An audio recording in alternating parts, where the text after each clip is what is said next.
Hello, everyone. I am so glad that you are here today to join me in learning more about your body and learning more about your biochemistry and how it all works together, and really just starting to understand how to speak the language of your body and learn how to do it in a sustainable way. Because I think a lot of things have happened recently where we have become very disempowered around our health and feel like we don't have a lot of control over it, when actually we have a substantial amount of control over it, but it's just learning to understand it. And I think health and our food industry and everything has just become so incredibly confusing lately. And so I try really hard to help people learn the signals that their body sends so that you can understand when it's in a certain biochemical state. So this is kind of the overview that I'll be going over today. And the first thing I want to do is shift your thinking. And we tend to live in this paradigm that we are victims to our diseases and to our environment, versus understanding that we actually play a huge role in our health and that we have a lot more control than we think we do. And the reason that I focus a lot of my work on hidden injury is so that we can understand that our body goes into different biochemical states, and injury is one of those states. So if we are injured, it can even be like our blood vessels. It can be our gut. It can be the classic injury you think of like twisting your ankle or tweaking your shoulder. It can be our brain, like the casing around our brain, our blood-brain barrier can get injured. And that usually goes in conjunction with an injury to our gut. And that usually goes in conjunction with a physical injury. Or it can even be an injury of stress, like the neurological community is now classifying PTSD as a brain injury. So if you go through a really stressful event in your life that, say, involves intense amount of grief, and that can be something like losing your home, or having something drastic happen to your health, or losing a loved one, or having a big injury where you just don't feel like the person that you know yourself to be anymore. And I think that's a really big one that we don't always talk about, is the grief that can come with an injured state. And then I'm going to go through how your body speaks to you. So like, how can you know when you're in these states? How can you prevent them ahead of time? And then I want to go through the disease cascade. So understanding that truly all disease comes from the same fundamental places of how our cells interact with each other. And then I'll go into how the gut plays a role in that, how we heal, how we can induce a healing state. And I'm going to go through foods a little bit, how to tune your nervous system, which I think is one that gets skipped over a lot. People may have heard of like vagal toning, or understand that body work is something that can help tune your nervous system, which is like the frequency that your body's operating with in the world. And if you're in that like wired and tired state, that's when your nervous system is a little overstressed. And if your nervous system's overstressed and you are in a state where you're dealing with inflammation, then it's really, really important to start to bring your nervous system back to a more balanced state so that your cells are sending the right signals, so that at the same time that you're trying to build tissues and heal from something, you're not breaking them down at the same time. So that's a funky cascade to get stuck in. Then I'm going to talk about how you can start to reprogram your own body using your brain. So let's get rolling. So the paradigm shift that I wanted to bring up. Disease is a biochemical injury. So said another way, injury, that biochemical cascade perpetuated down a certain pathway over a period of time, can turn into a diagnosis and an injury. And if we can start to look at it like that, that's how we can catch things early. Because if you can start to notice that your body's in an injured state, you can consciously take the time to recover properly before you get re-injured. if I am working with someone and they're constantly getting re-injured, whether that's literally like a physical injury, because I work with a bunch of athletes and sometimes they'll get one injury and then they'll injure another joint and then they'll get another injury and they don't understand why. Well, inflammation can actually make your ligaments weaker and your soft tissues weaker. And then that makes you more prone to injury. And then as you get this soft tissue damage, your immune system responds, you get more inflammation, and it's this like awful cycle that you get stuck in, which is why proper recovery is super important. And just because you're a really good athlete and you can like run a full marathon or lift really heavy weights, if you are not focused on the fact that you need to let your body recover from that, you can start to get this perpetual injury cycle. And it can happen in a way that's invisible. It can also happen to your blood vessels. It can happen to your gut. When you get in an inflamed state or you get an injury, part of the way that your body responds is by making your tissues more permeable so that your immune cells can go to the area and heal it. But if your tissues are more permeable, that means that your gut is one of those tissues. And if it gets injured, we have all these wonderful probiotic bacteria in our gut. They're not supposed to be in our bloodstream. So if your gut lining gets injured, they can start to leak into your bloodstream along with things like food particles. And that can start to create this chronic inflammation cycle, and that can even go up to your brain. And then this is how we can get food sensitivities, and then our immune system responds to those, which it's not supposed to, right? We're supposed to be able to eat food. But if we start to get a response to those as well, then we start to perpetuate this full cycle. So when we focus on physiology fundamentals to heal an injury, and I like teaching like this, right? Like I want to give you tools and concepts that you can use at home. This is like me teaching you about the quality of food to make a delicious meal instead of giving you the recipe, because the recipe is going to be different for all of us. That's why the same supplements, the same protocols, the same things don't work for everybody, because we're in different states and we need different things. I can be working with someone where maybe their inflammation is coming because they had an infection. And I can be working with someone where maybe their inflammation is coming because they're super stressed out in their life. Those two people, even though they're dealing with a similar condition, have different needs and how to resolve that. So these are things that you can start focusing on for yourself. Your rhythmic cycles is like your circadian rhythm. This is sleep. This is exercise and getting your cortisol moving the right way. Cortisol is actually a good thing. It helps to balance our inflammatory system. But in excess, it also like shuts down our immune system and can create some really funny things. So I've, worked with patients where they have asthma and they're using a corticosteroid inhaler, which can certainly be helpful and life-saving. However, if that's a long-term thing, it means that you're also downregulating your immune system on a regular basis, which means that you're kind of retraining it in a funny way. And there is a huge amount of literature out there showing the connection between asthma and gut health. And if your gut is leaky and you have pathogens that you're dealing with, but you're shutting down your immune system, it makes it harder and harder to heal from that, because our immune system is responsible for multiple things. It's responsible for cleaning, for protecting, and for building. And it really can only do one state at a time really effectively. So it needs a chance to focus. And that's a lot of what this is about, is learning what your body's trying to do and then doing the right things in your life to help it focus on that thing. So circadian rhythms, rhythmic cycles, basic fundamentals for that are like waking up in the morning and going for a walk and getting morning sunlight without sunglasses.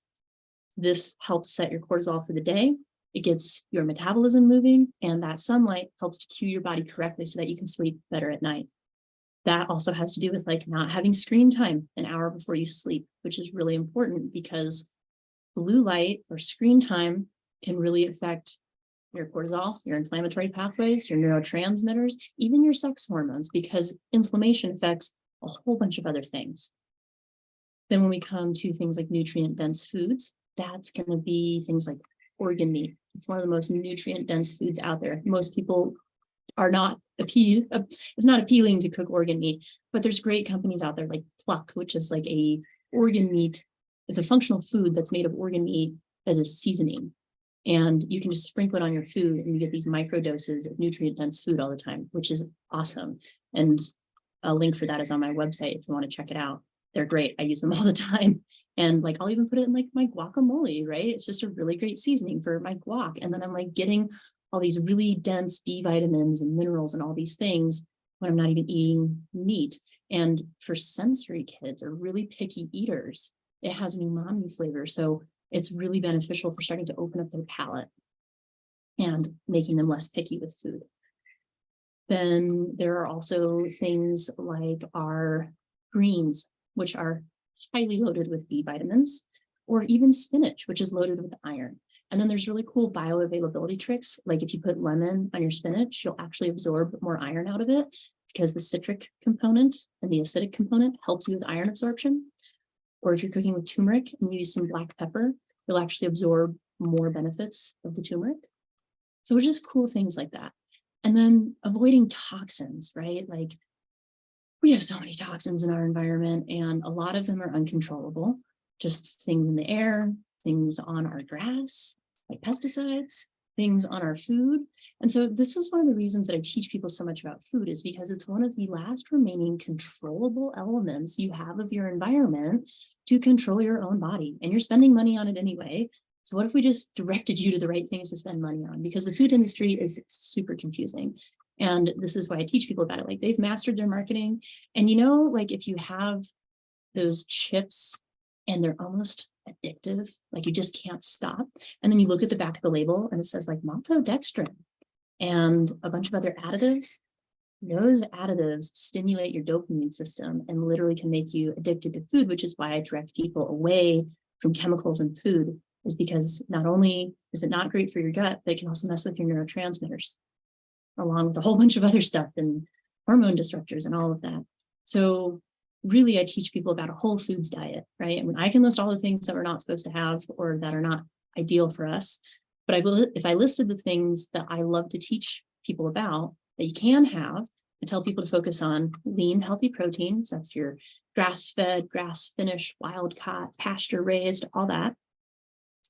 Wild-caught, when it comes to fish, I find the cleanest fish to usually be in the frozen section. And that's where you can find your wild-caught, because farm-raised salmon has now been shown in the literature to have some carcinogenic effects just because of what they feed the fish and how they treat them. So just know, like when you're putting meat in your body, how your meat was treated and what it ate is important because you are now eating that. So if you eat meat that was fed the wrong diet and has hormone disruption, then you are going to be eating those disrupted hormones and it can disrupt your hormones. So just keep that in mind. And other toxins, you know, that can be like household cleaners or not using things with like perfume or fragrance, which is like those little plugins that you put in the wall, or scented candles.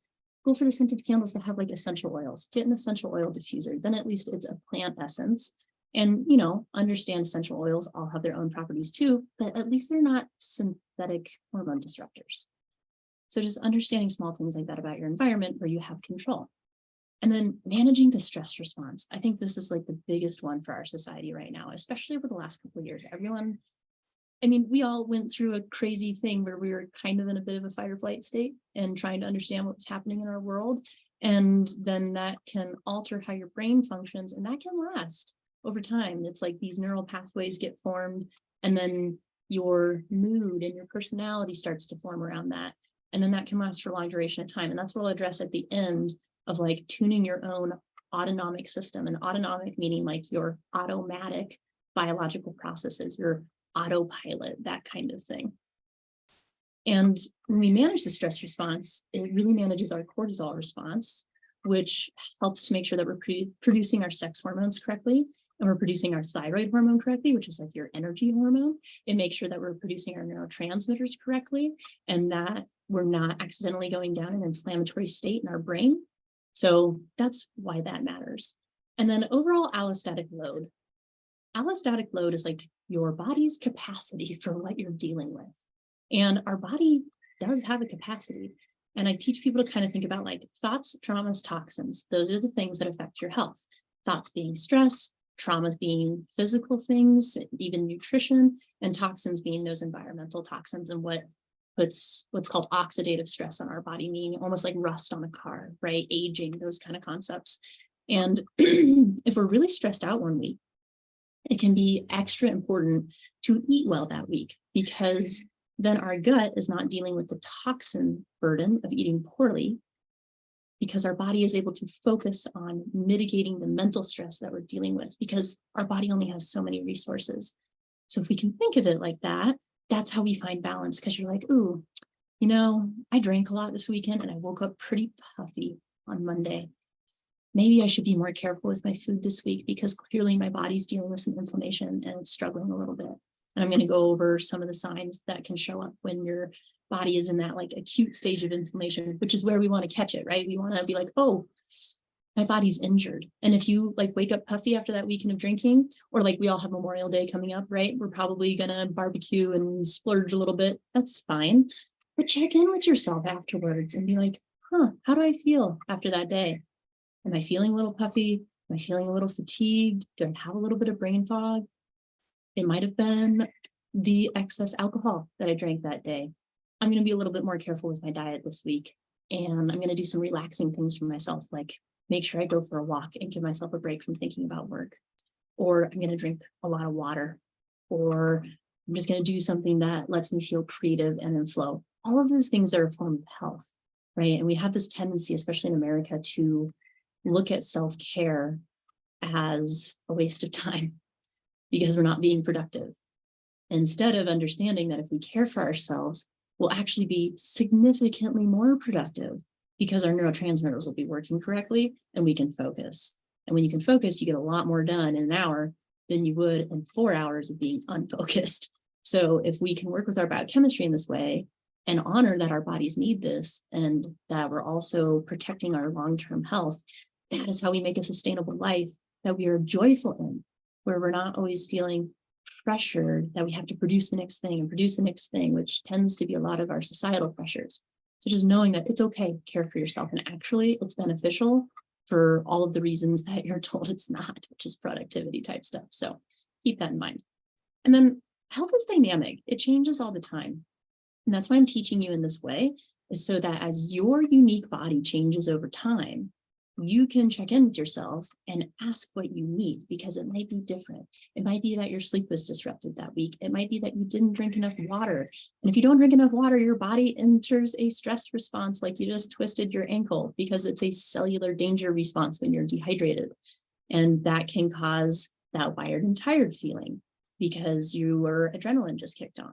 And when your adrenaline kicks on, lots of interesting things happen. And one of them, a lot of people don't know this, is that your stress hormones can actually feed bad bacteria in your gut. So when you're stressed out, it enhances dysbiosis in your gut, because there are bacteria like E. coli and Yersinia that have receptors for your stress hormones. Chew on that for a sec, because that's an important one. So you actually upregulate your own inflammation in a whole bunch of different ways when you mentally stress. And that's why it's important to counteract that.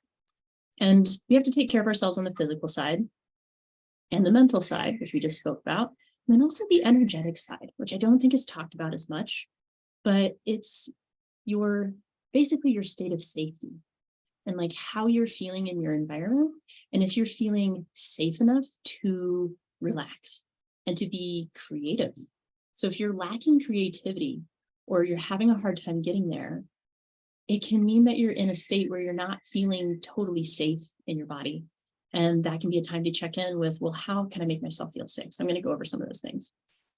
And we have to feel safe for our body to be able to rebuild and to build tissues. If we are in a stressed out state, we are in what's called a catabolic state, which means a breakdown state. Our body is breaking things down, breaking tissues down in order to be able to sustain our stress pathway or our immune pathway or whatever it's trying to do. If we're trying to heal our tissues, the only way we can do that is in an anabolic state.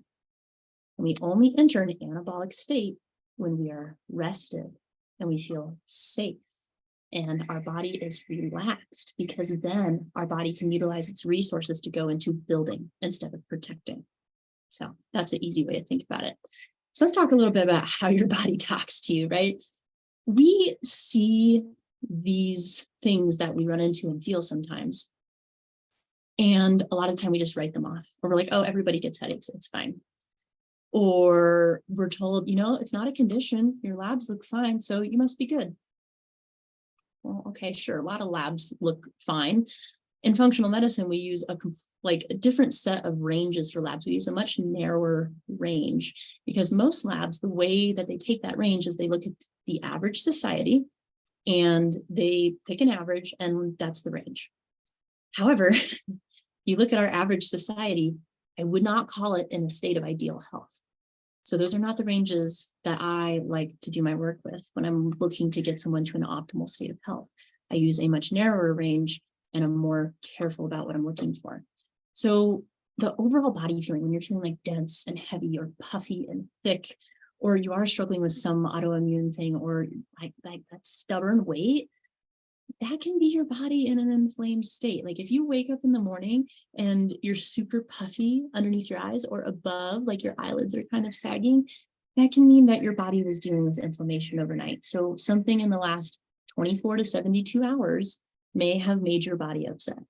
And then you can start to think back and be like, what did I do over the last 3 days?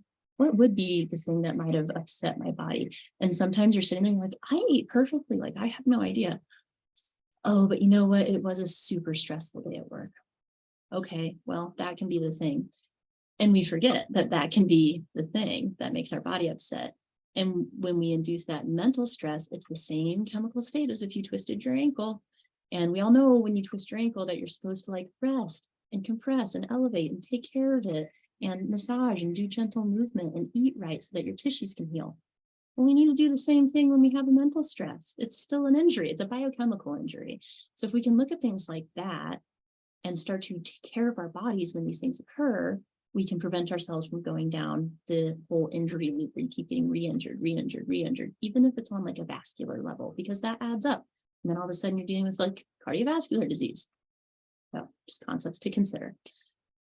Then we get to digestive, constipation, diarrhea, reflux, GERD, which stands for, esophageal reflux dysfunction. That frog in your throat, that or that postnasal drip, the itchy throat, tongue coatings, having fissures, which is like little lines on the side and like down the middle. Sometimes that's genetic, but if it's new for you, it can mean that you're actually struggling with things like your blood sugar. So your tongue is actually very telling. And I have another talk on my YouTube about how to analyze your own tongue at home.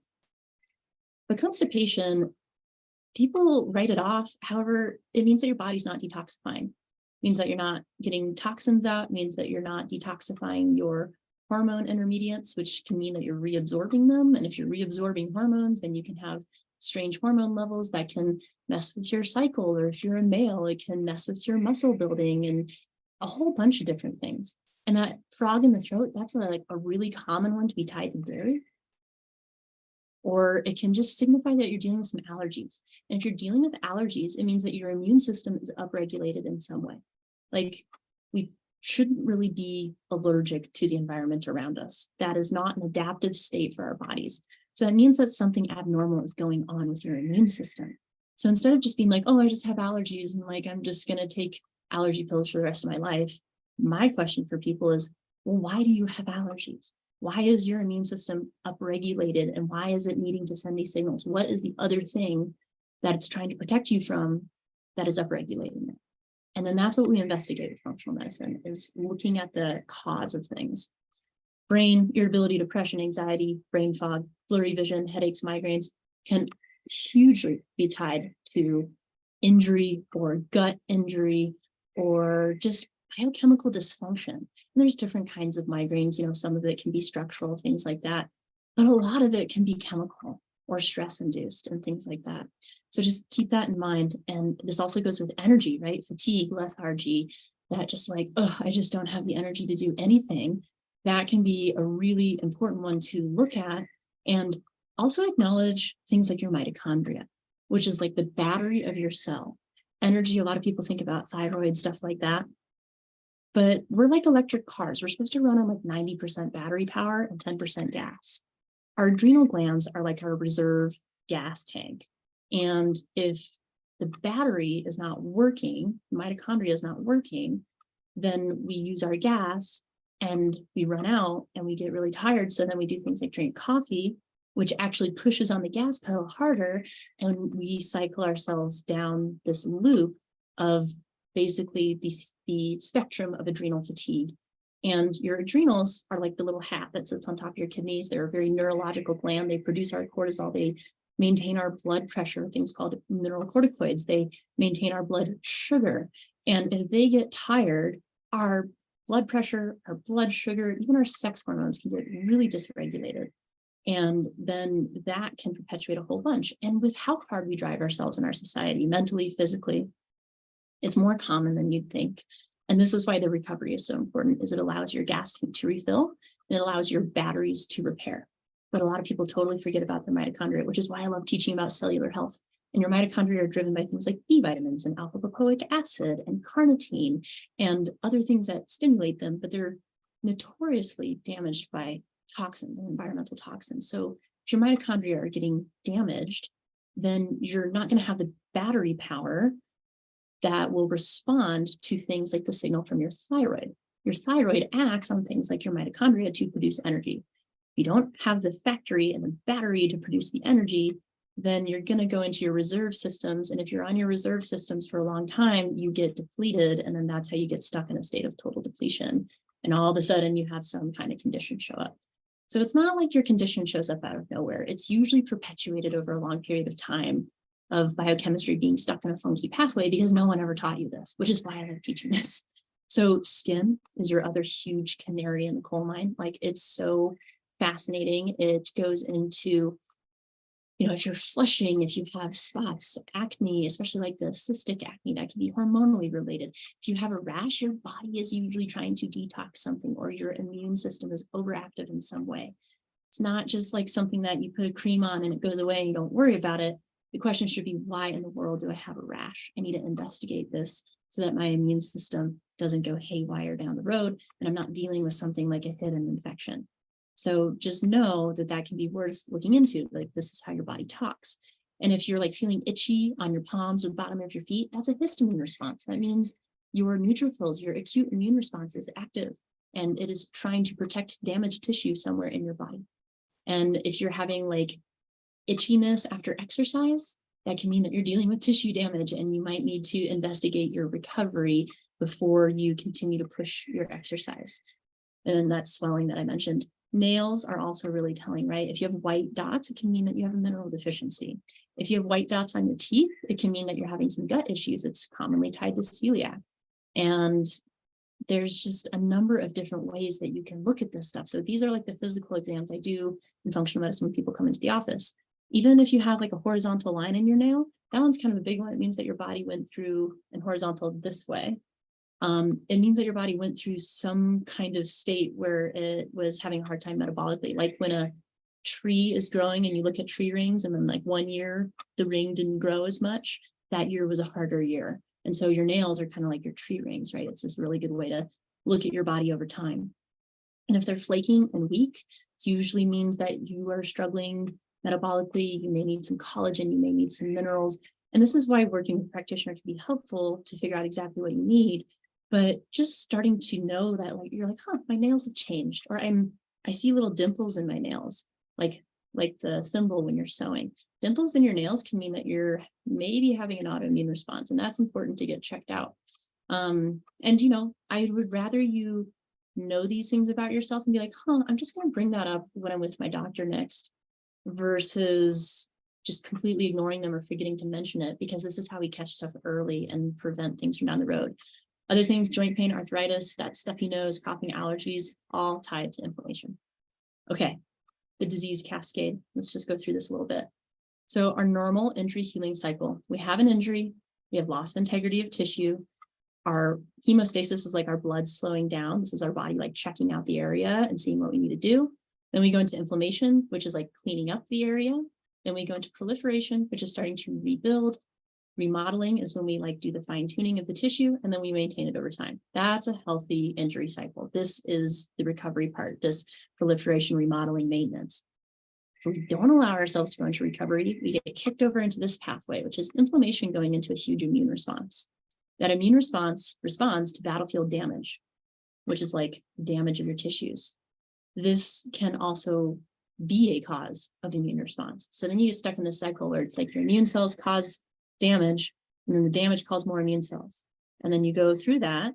And then sometimes our immune system can't keep up. Like if you have a bunch of acute immune responses coming to the area like neutrophils, which are great and they clean up, but they have some powerful chemistry in them and they can release histamine and things like that, which can create more tissue damage.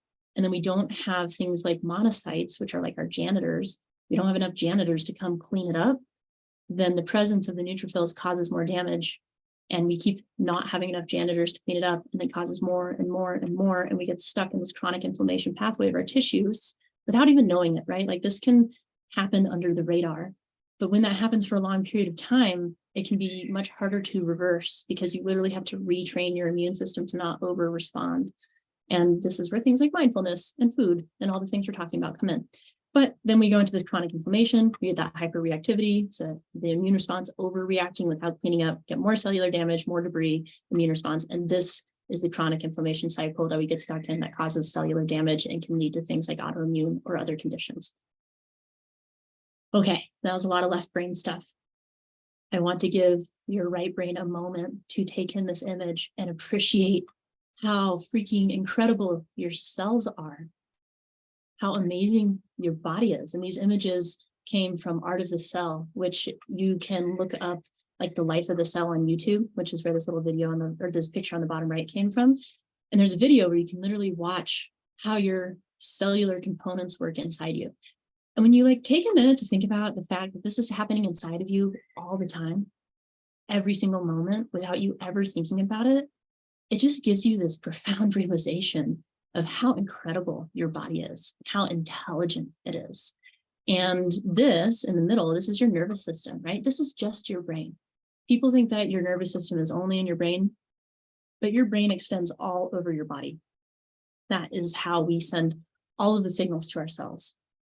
And your nervous system is the thing that determines what signals are sent to the cells.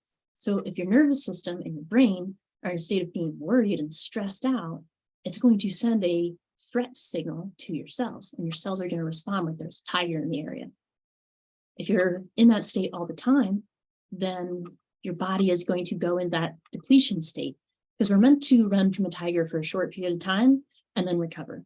We're not meant to do it over a long period of time. And if you've ever seen the videos of like a gazelle that gets caught by a cheetah and then somehow lets go and it lives, people have heard of like fight and flight, right? So you either fight the predator or you run away.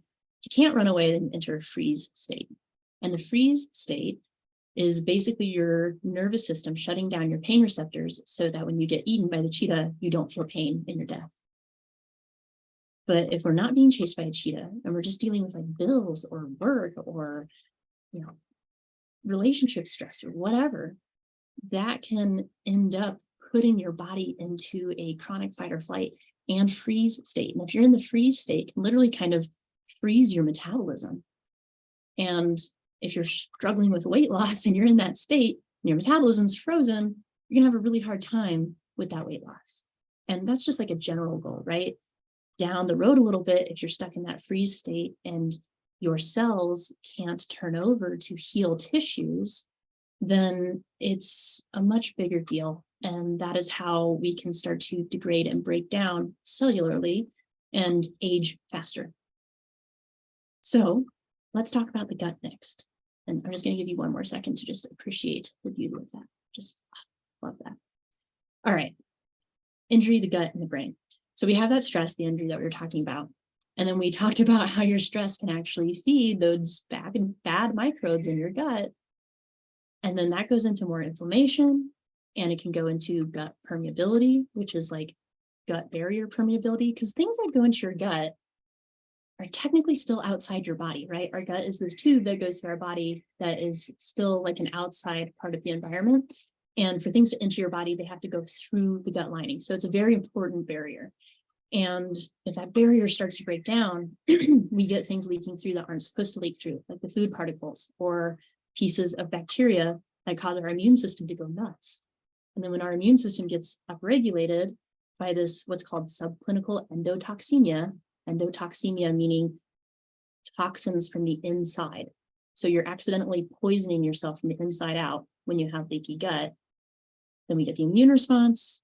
And ironically, our immune system, a lot of the training for our immune cells is found in our gut itself, in things called like Peyer's patches. It's like lymph nodes in your gut.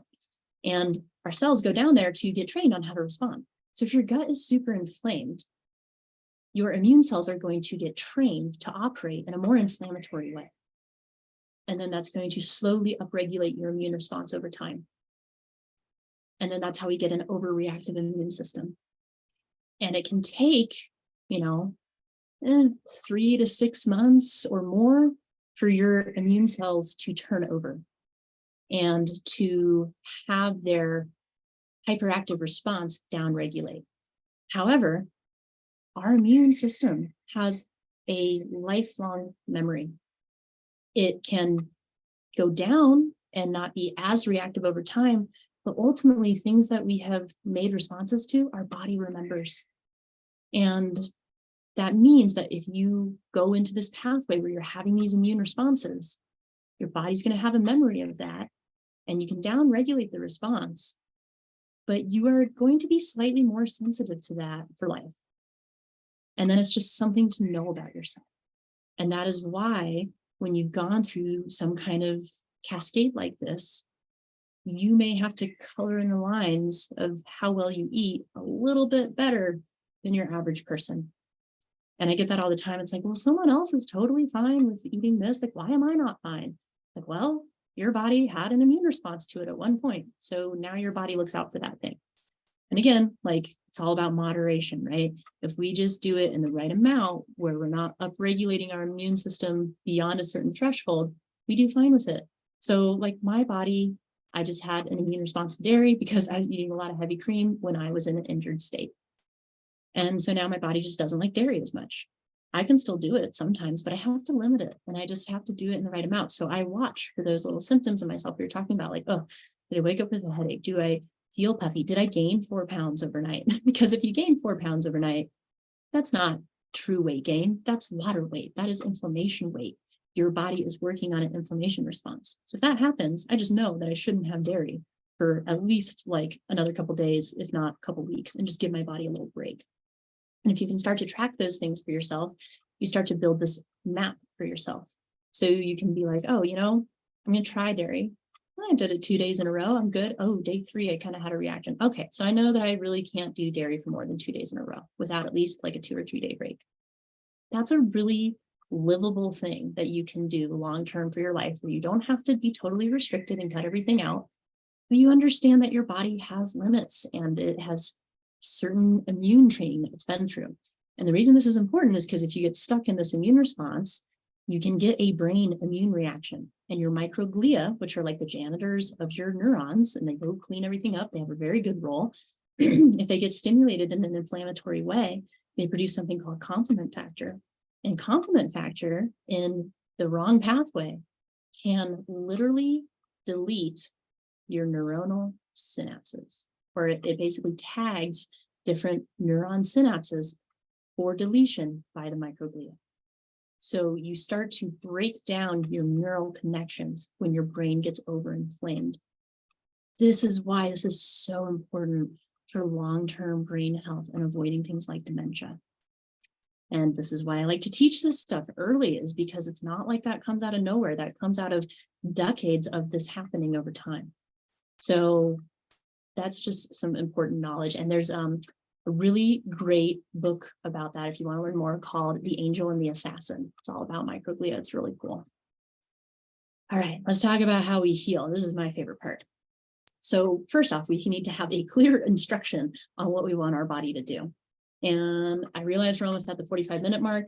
I will probably go slightly over to the hour mark, but feel free to sign off. You'll get a recording if you want, but I hope you stay. We'll be talking about some more cool things.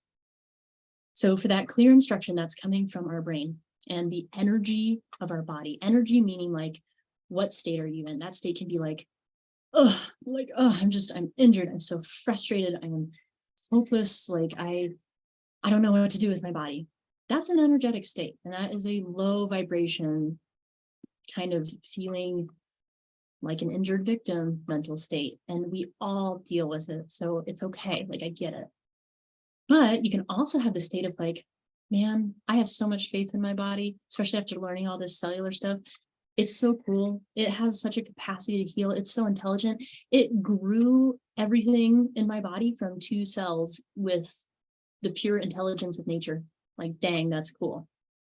If we operate from that mentality, all of a sudden our cells are getting a totally different frequency, and they are on the frequency of trust and healing and energetic resources and feeling safe. If we are in a state where we're worried about everything that's happening, we don't feel safe and we can't enter that anabolic state. So your mindset and the instructions you're giving your cells with your energy are probably the most important part of how you feel. And most people don't talk about that at all. Okay, then we move on to removing the debris. This is kind of akin to the inflammation stage. Inflammation is not a bad thing. Like, we need it. And like, exercise is a good kind of inflammation, right? We cause a little bit of damage and then we go clean stuff up and we heal and our muscle gets bigger. That's a good kind of inflammation. So removing the debris, that's the good inflammation. Delivering and providing the materials. This is our nourishment, our nutrients, how we are delivering resources to our cells. This is why your food matters. Your brain is made of fat, right? For the most part, it's made of a lot of fat. This is why healthy fats are important. Things like salmon and fish and olive oil and avocado oil and coconut oil and like things like that, and avoiding, things like seed oil. And it's, again, all about excess, but we have so many extra omega-6s in our environment, and things like hydrogenated seed oils, like or vegetable oils like canola oil, have a lot of inflammatory factors in them. And the way that the oil is made just is very challenging for our cells to work with. So if we can eat these healthy, natural, good fats, it makes up our neurons. So you're going to have good neuronal function if your neurons are made of good fats. You're going to have crappy neuronal function if your neurons are made of crappy fats. So the quality of your food matters. And then we also need to stay focused on this, right? So we can start to enter the building phase, but this is why recovery is so important. If you start to enter the rebuilding phase and then you push your body really hard and you get injured again, like this is a classic thing in like ultra marathoners, right? People who push themselves super, super hard. This is where it's really important to allow your body time to focus on what it's doing. It needs to focus on rebuilding. It needs to activate all of these pathways to deliver all the materials. And then it needs to stay in that activation and not get distracted by, say, eating terrible takeout food and putting a bunch of toxins in your body. And then your immune system has to stop building to go protect you from what you just ate. So this is why it matters. And, people talk about soft tissue healing in like 2 to 8 weeks. Well, 2 weeks is getting out of the acute phase and into the subacute phase. 8 weeks, yes, technically the tissue is healed. However, that remodeling phase, that can take over a year. So when you're healing from an injury, know that your body is healing for a long period of time. And as you get further and further, you won't need as many resources for it. And then you can start to challenge yourself, right? And it's kind of the balance of the two. But it's just learning about this balance and learning what your body's doing so that you remember to think twice about what you're doing. Like if you're injured, I tell patients a lot, like braces are great, like they'll kind of protect you, but it's more to remind you that you're injured so you don't do something stupid. Like that's usually what a brace is helpful for. So just keep those things in mind, because yes, as we start to get into a state kind of like past that 8-week mark, then we need to do things like provide eustress, which is like good stress to the body. That's the concept of physical therapy. We need to provide good stress to the body to train the cells how to remodel properly. This is why if you get injured and then you don't do good functional movement to recover from your injury, you can end up with very strange scar tissue that pulls on different things in your body, because all of our blood vessels, our nerves, they all move through the fascia in our body, which is like the connective tissue, which I'm going to get to next. It's really cool. But that is information that our body is carrying through those tissues. And if that information is blocked by scar tissue that never got aligned properly because we didn't do the proper eustress, it can actually potentially cause you to get re-injured in the future. This is why I love doing body work, is because it is so helpful to go break up those scar tissue components and make sure that tissues are moving correctly to prevent re-injury. And that's the maintenance, right? Like you might go through PT for a while and be doing really great. And then you feel that injury kind of acting up again because you stopped doing your exercises because you felt great. And then you just tap back in, you're like, oh, okay, I should probably bring those exercises back into my life. And that's the maintenance. But it's listening to our body and noticing when this is happening and learning when we need to do a little extra care and when we can be a little bit more lax. So first thing we can do is we stop lighting fires. This is the concept of not eating crappy food. We just stop lighting fires in the gut. And if you are in a state where you're dealing with leaky gut, it can mean that normal foods might be aggravating you. Like you can be sensitive to almonds or dairy or corn. I even had someone allergic, or like not allergic, but sensitive to vanilla. And that's sensitive is a different pathway. The allergy test is usually like an IgE test, which is a antibody your immune system produces. You'll kind of know if you have that one. That's usually like you need an EpiPen. I like to test for IgG, which is like your body's been sensitive to it for a period of time. I also like to test for complement factor, which is that one that we talked about that has to do with brain inflammation. So those are the ones I look for in food sensitivity tests. Is like what foods are inflaming your brain? And we should probably just cut those foods out for a little while. But altering your diet like this, it's not meant to be a forever thing, especially if it's super strict. Like we need variety in our diet. But you might just do it for 3 to 6 months to allow your immune system to put out the fires, because it takes a lot of resources to deal with inflammation when things are on fire. So the basic way that I put it for people is do nourishing things, avoid toxic things. That's how we stop lighting fires. But food, as I was just talking about, this is why it can be really confusing. However, it is the one controllable tool that we have in the sea of toxins, in addition to maybe like getting a water filter or an air filter for your house. And those are just easy, right? You just like plug them in and forget about them. Like that's one of the easiest ways that you can protect yourself from toxins on a daily basis. And for food sensitivities, I listed the ones that are really common. People forget about things like lectins. And like I like lectin foods, were normally considered healthy foods, like lentils and eggplant and tomatoes and other nightshades and cashews even. They should be fine. However, lectin is a chemistry that the plant produces to protect itself, because plants can't run away. So they produce a toxin to protect themselves from things trying to eat them. Normally, we should be able to neutralize this, but if you're really sensitive in your gut, this might cause you inflammation. And there's a really good book about it called The Plant Paradox you can check out. Then when we start dealing with these immune responses, like let's say we have a little piece of food leak through and it's in our bloodstream and our body creates an immune response to it. Sometimes that food and the antibody that we make can have a really similar structure to tissues in our body. That's called molecular mimicry. And then our immune system can get confused and accidentally go attack that tissue, thinking that is protecting us from something else. And this is the idea of autoimmune. There's another theory around it where it's like we're dealing with toxins and that oxidative stress, that rust that I talked about. And our immune cells will go and try to clean that up. They're just trying to do their job. But then it ends up interacting with cell tissue at the same time that it's in a danger warning state. And we create this cross reaction. And that's the idea of autoimmune. So for autoimmune, once you have that reaction, your body does remember that.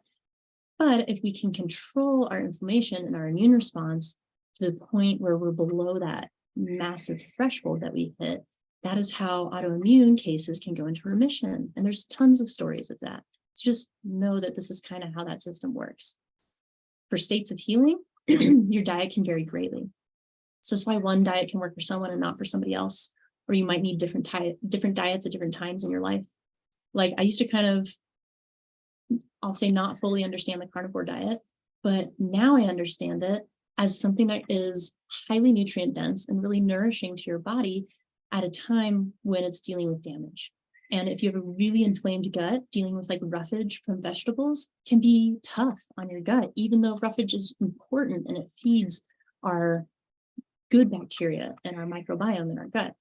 but it just depends on what state you're in. And this is why it can vary over time.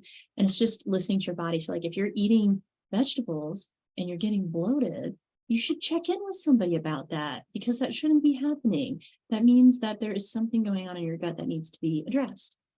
And this can also have to do with body type and genetic tendencies, right? Our genetics can alter how we process foods. And then we go back to the stress state. We cannot absorb nutrients as well when we are mentally stressed out. Because if our cells and our body thinks that we're running from a tiger because we're mentally in a danger state, it will not focus on nutrient absorption and building. It will focus on running from the tiger. It will also not focus on building sex hormones or taking care of your neurotransmitters or cleaning up debris. It's just going to be focused on running away and breaking things down so that you have energy to run away. And if you do that for a long period of time, you're going to break down a lot of stuff and not be able to rebuild it. Okay. Anti-inflammatory tools. So whatever doesn't irritate your body, those are your tools. And this is why I want to teach you how to notice when your body's irritated. Your tools are going to be based on what doesn't upset your system. So your friend might do well with dairy, but you might not. Your friend might do fine with tomatoes, but they might make you itchy. And even though tomatoes are great and like considered a health food, that's fine. But it might not be for you if you're having an inflammation response. So you can either do this through like an elimination diet, which is part of what I teach in like the courses that I do, is I take people through that journey for a month where it's like a little retreat at home where you set some goals and then I teach you how to notice this stuff as we go through it. Or you can work with a practitioner, do like food sensitivity tests, figure out on the labs what you're sensitive to and go on from there. Food sensitivity tests change over time. That's one of the arguments about them. However, I find them super useful because when I run labs, my question is like, what is the lab that is going to give me an actionable tool? I like food sensitivity tests because it tells me exactly what your body's doing right now and a free tool that I can give you at home to start to mitigate your own inflammation while we work on other stuff or wait for other labs. Water. Probably one of the most important anti-inflammatory tools there is. There's a reason your body retains water when it's inflamed. It's because water is how your body processes it and moves through it and disperses it. So make sure to drink your water. In general, and like you can look this up anywhere online, in general, it is thought that you should be doing half of your body weight in ounces. So that's just like a good point to go off of. But as always, consult your practitioner and do what's best for you. More can be helpful, but sometimes you might want to add like a pinch of sea salt to your water, make sure that you're replenishing your electrolytes if you're doing a lot of water. As always, talk to your practitioner. Healthy, clean proteins. This is going to go back to the meats that I talked about and making sure that they're coming from a good source. Toxin-free vegetables and produce. Veggies are amazing for detox because that roughage is fiber, and fiber is what pulls toxins out of our body so that we can get rid of them in our stool. So produce and vegetables are important in that way. They also provide a ton of B vitamins and minerals and antioxidants. The more colors that you can get, the more antioxidants you get. And antioxidants are like protection against the rust. So this is how we mitigate our bodies from aging, is with antioxidants. And that's highly found in vegetables. Nuts, seeds, healthy fats also have a ton of minerals and other great vitamins in them, and they'll keep you full for a while. However, also know that like nuts are a histamine food. So if you're one of those people that's struggling with itchiness and histamine responses and allergies, like notice if it contributes to that. And if it does, you might have something going on in an inflammatory way that needs to be investigated, because you should be able to eat nuts and seeds. They are healthy for us. They're good. But not if you're inflamed to them or if they're causing excess inflammation. So just things to consider. Low glycemic fruits and superfoods like phytonutrients, berries, things like that. Those are going to be awesome for phytonutrients and that protective mechanism that we were talking about. I like low glycemic just because it doesn't tax your blood sugar. When it comes to other fruit, like I love mango and it has a lot of benefits, but it's also really full of sugar. And people forget that evolutionarily, fruit is only supposed to be available for a couple months out of the year. We're not supposed to have access to it all the time. So I love fruit, but you should be eating more vegetables than your fruit as a goal for the purpose of sugar maintenance. And then other fruits like the mango I was talking about, I like to use that as a dessert because nature is incredibly sweet. And we forget that when we're dealing with all of these synthetically produced flavors in our society, it trains our taste buds and almost numbs them. And then all of a sudden, natural food doesn't taste as good because our taste buds have been pelted with a bunch of chemicals. If you cut out those chemicals for a period of time, even as low as like a week or two, your taste will start to change. And natural food will start to taste better and have more flavor because you're no longer poisoning your taste buds. Okay, so we're getting kind of towards the end here. How to feel safe enough to build, tuning your nerves. This is that concept I was talking about of how to enter the anabolic state. Our nervous system conducts our life force and instructs ourselves. If that signal's out of tune because you're feeling under threat, then we enter that catabolic breakdown state, that defensive fighting state. So daily, we want to make sure that we are in tune, and you can tune yourself with concepts like meditation and mindfulness, which I'll get into in a second. Creativity, hobbies, flow state. Like I was working with a patient the other day, and one of his favorite things is swimming. And I asked him when the last time he went swimming was, and he said years ago. So his homework was to go swim because it's something that he likes doing, and he's been stressed. So that was beneficial for him to just go do something that is joyful for him, where he doesn't have any demands on him. So finding something like that in your life, even if it's like going for a walk by yourself, just 15 minutes where you go for a walk by yourself and you take a break of thinking about all your problems and you just like focus on what's around you and look at birds or enjoy nature or just observe people in the area and just kind of watch the hum and buzz of the world without having to do anything. That's kind of that flow state, that resting state. It allows you to come back in tune. Vagal toning, you can Google that. I mean, something as simple as humming. Like when you hum, it activates your 10th cranial nerve, which is your vagal nerve, and that can actually start to tone your entire system. Also putting like heat on your belly can be very toning for your vagal system.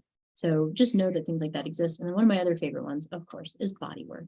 And body work is when somebody else is helping your body to enter a state of safety and helping your tissues to release energetic stress that they're holding onto so it doesn't turn into weird inflammatory biochemical pathways. So just consider that. And that can be, any kind of body work, chiropractic, acupuncture, massage, craniosacral, physical therapy, like anything like that. But if you want a more relaxing one, like even rolfing, like rolfing's great. It helps release all your fascia and stuff like that. And you might need a different kind of body work. You might resonate better with a different kind of body work. So just shop around, find what works well for you. Okay, left brain break, right brain for you. Take a minute to just observe your brain. Like, this is so cool. This is an image of your hippocampus. These are all the neurons making up the area where you store memories, and also going into your cortex and all the advanced areas of your brain. And this is like barely representational of the complexity of our brain. And then these are our nerve pathways. And here on the left, this is our nervous system as we know it. So our brain expanding all over our body. However, embryologically, if you study where the brain comes from something called the ectoderm, which is the same place that our ligaments and our connective tissues come from, and our skin comes from. So to me, I think your skin and your connective tissues are another version of your nervous system because they're very, very focused on interpreting your outside environment and being able to send signals back out.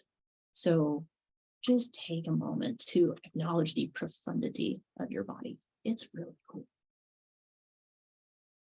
All right, this one is probably one of my favorites. So this is from that Art of the Cell, Life of the Cell that I mentioned. You can look it up on YouTube. But this is a molecular representation of how your body builds tissues and what your cells are doing right now when you're sitting here. And I can compare it to this other video where this is a actual microscopic real video of your fascia underneath your skin. This is your connective tissue in your body. It's like this gel-like spider web that is constantly changing. So if you watch the one on the right in a minute, you'll see these strands moving and like splitting apart. And this is how our fascia adapts to our environment. And if you look on the left, it's basically the molecular version of how that's happening. So I just want to show you how cool your cells are, right? Like our bodies are incredible. And then when you go to the macro version, this is a tensegrity model of our spine. So this is how our spine is connected with all the muscles. And when you move one area of the body, everything else moves because of how we're connected by our fascia. So this is why scar tissue can really disrupt things like blood flow and healing and all of that. So you can even see a blood vessel in the fascia right there. So if your fascia is all tangled, your blood can't flow very well and your nerves can't conduct very well. And then this is super cool. So this is something called cymatics. And this is showing how frequency affects your body. And basically they're putting sand on a plate and then they are tuning that plate to a certain frequency, like 512 hertz. And different frequencies make different designs with the sand. This is why vibrational medicine or sound baths or frequency medicine works. Tesla said, if you really want to understand the universe, understand frequency. Like we are frequency. We are made up of vibration at an atomic level. Like that's just physics. That's just how our world works.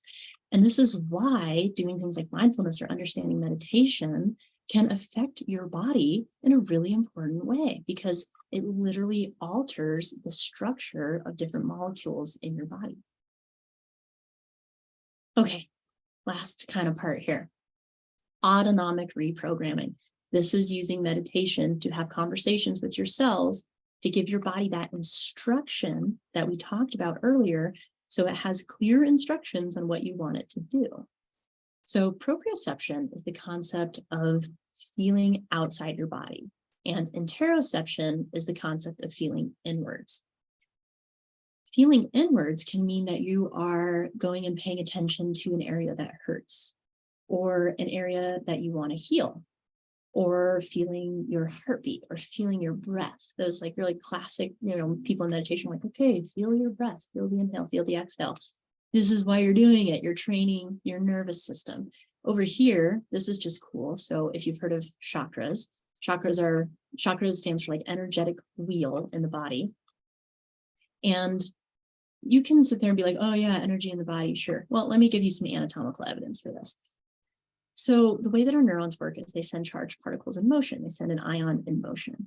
And as we do that, it creates a magnetic field, much like a battery. It's called a toroidal field. If we have a lot of charged particles in motion, it's going to create a bigger magnetic field. So if we have a bunch of neurons all together sending charged particles in motion, say at something like a plexus, or a neural ganglia, which is basically associated with each of your chakras, we create a larger magnetic field in that area. So these swirling pools of energy, these swirling magnetic fields, are associated with neural plexuses, where our neurons are sending charged particles in motion. So that might just make you interested in checking out these concepts a little bit more. And each chakra is also associated with an organ. So if you focus on that area of the body, that neural plexus, and you give it attention, your body will give that organ attention and it will start to heal it. There's this old saying that says, where attention goes, energy flows and blood follows. So if you're trying to heal something, you go into a very clear state of mind and you focus on that thing. So I was trying to heal my knee at one point from some cartilage damage, and I watched a bunch of videos about how cartilage heals. And then I went into meditation and I focused on my knee, and I imagined those cartilage cells growing and repairing, and saw it in my mind's eye. And that is how I worked mentally with healing my knee. And you can do that with anything in your body. So just know that this is something that you can do on your own at home. Feeling outwards, that's the proprioception we talked about. This cool image was made by an old meditation coach of mine, Coach Chris Tate. And I just think this is a beautiful representation of your magnetic field, your biofield. This is the energetic body that we were talking about, that our healthcare system has just like completely forgotten about for the most part. And this is why I teach people about it, is because it is a part of you. It is a part of balanced holistic healing. And that has a lot to do with how you are perceiving your environment. So if you're stressed out and you're perceiving that you're under threat, this field's going to be smaller and it's not going to be as powerful. Versus if you practice feeling safe and you practice feeling joy and relief and gratitude and those high vibrating emotions, this field will expand. and your body will become more effective at what it's doing.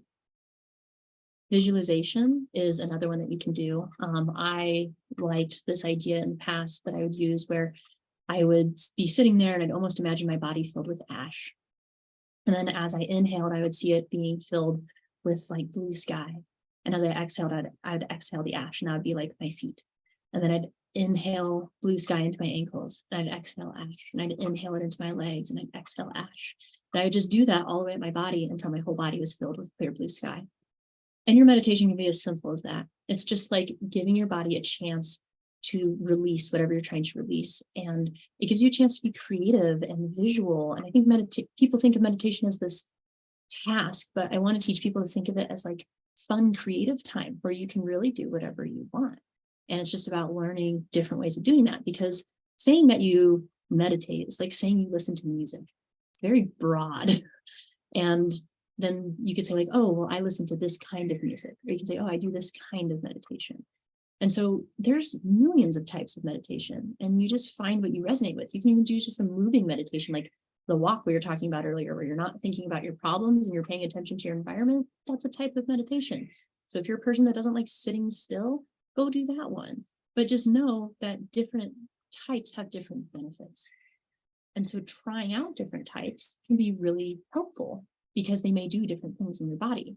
But ultimately, they have a very similar goal of helping your body to enter this healing state and to process anything that it's dealing with.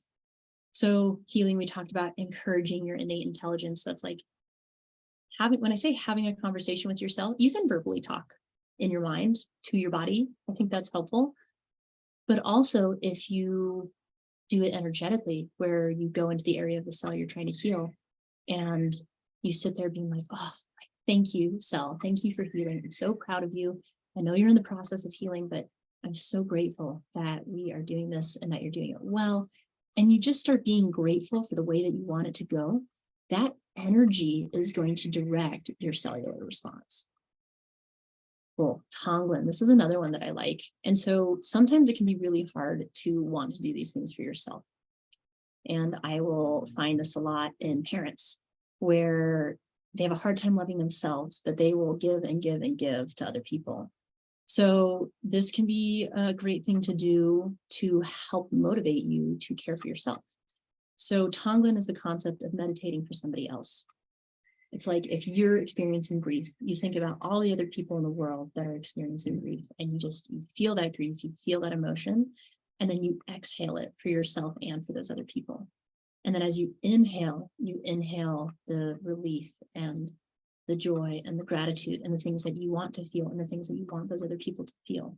And so you can do this with other people in mind. And it can be really great to do for like your kid. So if your kid's going through something you have no control over, and it's just like them learning how to do life, you can sit there and be like, oh, my sweet child who's dealing with rejection at school right now. Oh, let me just feel this rejection for you and exhale it. And as I inhale, I want you to feel loved and proud and perfect just as you are. And that energy will get transferred. So that's the idea of Tonglen. You can do this with other emotions like forgiveness, gratitude, self-worth, abundance. These are your high vibrating emotions that will start to actually change your brainwaves and change your cellular response. But you have to make time to sit in the quiet and do it in a focused way. And that's what meditation is. It's the gym for your brain. I know a lot of people sit down and it's quiet. They just have all their anxiety come up. But that means that your body is chemically addicted to your anxious thoughts. So you have to fight that addiction and make the decision and tell your body, we're not doing this right now. Come back. We're not doing that right now. Come back. And that's really what meditation is. It's training your brain to come back to yourself. And that plays out through your whole life. When you start to have this practice of constantly coming back to yourself and sitting with yourself so much that you start to know who that actually is, you start to peel off all these layers of what you're not. And that can be healing in itself. So this time with yourself is important. Loving kindness, that's another one. That's Maitri, and just like learning how to love yourself. And then I really like the future vision one. This is taking the time to sit there and imagine what you want your life to look like. So we're already kind of talking about that on the cellular level. Like if you want your cells to heal in a certain way, visualize them healing in the way that you want to heal. And you don't have to know biology to do this stuff. You can just have the intention for it. Like your body will interpret that frequency. That's why I encourage people to understand energy, because language can be clunky, but words still have their own frequency. So your body will understand your intention for the most part. But if you really want to enhance it, go watch some videos about how cells heal in the area that you're trying to heal. And then you can be visual with that, because I am a visual person. I love doing stuff visually, but also cater to your learning style, right? So if you're a kinetic person, maybe movement's really good for you. If you're an auditory person, maybe listening to a guided meditation is really good for you. But just finding what works for you. But this future vision, this imagining what it would feel like in your body to be happy, to be healthy, to have all the resources that you need and not be in lack. How would you walk? How would you interact with other people? How would you speak to others? How would you speak to yourself? How would you operate in your daily life? Seeing as many details as you can while still focusing on the feeling more than the how of how it will transpire. You kind of want to focus on the end product and how that will make you feel inside your body, because that is what starts to shift your chemistry and to shift your energetic frequency. So I love this quote because it reminds you that we have this like one wild and precious life. How do you want to spend it? How do you want to spend it in your body? How do you want to spend it in your mind? Like, we only have so much time. And so ideally we want to spend it in a state of health and interacting with community, which is why I like doing webinars like this, or like I'll be running a group program in June, because sometimes people need extra help with this and they want to heal in community and heal with a tribe. And so if that is of interest to you, please join us, because I actually have found as a practitioner, I prefer doing group programs because I am kind of limited on what I can do in a one-on-one appointment. They're just different things. I can teach you so much more in a group program, and we can spend more time together, more quality time together than just like quick office appointments. And I can teach you a lot of things that you can do at home, and we go into this stuff in more detail. And in that course, I provide meditation. So if meditation is something that's new to you, like I talk about it in a way that hopefully makes it fun and gives you an opportunity to try it and also get feedback from other people. Because the other benefit of a group program is people can ask questions that you may have not thought to ask and that I may have not thought to address. So it's really fun because it allows me to cater to exactly what you need instead of me giving you what I think you might need, which is, the idea of social media. I'm just putting information out there that I think is useful for people. But if you come to a group program, you can ask specific questions and I can help you work through specific roadblocks.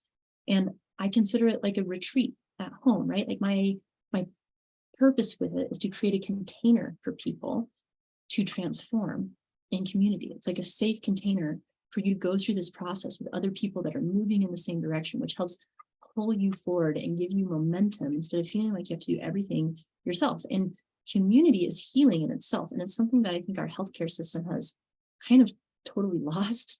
And like HIPAA's great, keeps our information private, also makes you feel like the loneliest person in the world. And like you're the only one going through what you're going through, which is totally not true.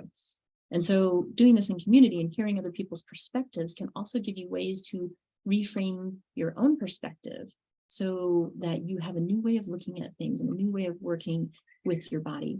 And for anyone who decides that they want to sign up for this June, the first couple people that sign up, I have a fun little free gift I will give you in a care package, and I keep it as a surprise. But yeah, I wanted to feel like you're like going to camp and your mom is sending you a care package, right? Like it's just fun and it creates that little retreat type of thing at home. And I've had some people who have had some amazing results doing this program, even the pre-recorded version. So like if you don't want to do it as a group, but you do want to start on this stuff, there's also a recorded version that you can check out. It's the same website that you found this link on, just depthwellness.com/resources, or you can scan this QR code if you're on your phone, just depthwellness.com/resources. And there's also just a bunch of free education on the homepage of that website. So no matter where you are, I want to provide you a stepping stone. And if you're at the point where you want a little bit of extra support and you want to optimize yourself for the summer and get your body into a really great state so that you can have an awesome time doing whatever you want while the weather is really nice this summer, while also understanding how to like make it through holidays without totally tanking your health. That is a lot of what we'll talk about. And depending on what you want to learn more about, I will bring in different guests. So the group programs are different each time. Last time people wanted more cooking hacks, so I brought on a professional chef to answer questions and talk about cooking hacks, especially with food sensitivities, because it's hard. And I also have a meditation coach that I work with, and I bring her in sometimes to answer questions about meditation. And if you guys want something different, I will find something different. Like, I love my networks and I pick my people carefully. So whatever you want, I will bring that into the course. It's kind of like a pick your own adventure too. So anyway, if you want to join us, I'd love to have you. If not, there's a ton of free education on my site and on my Instagram, which is just Dr. Christine Smith.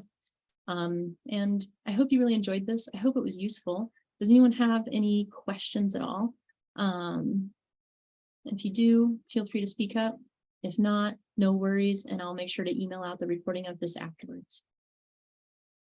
Okay, well, I don't see any major questions popping up. So I just want to say thank you so much for joining me and for being here on a Saturday to learn about yourself.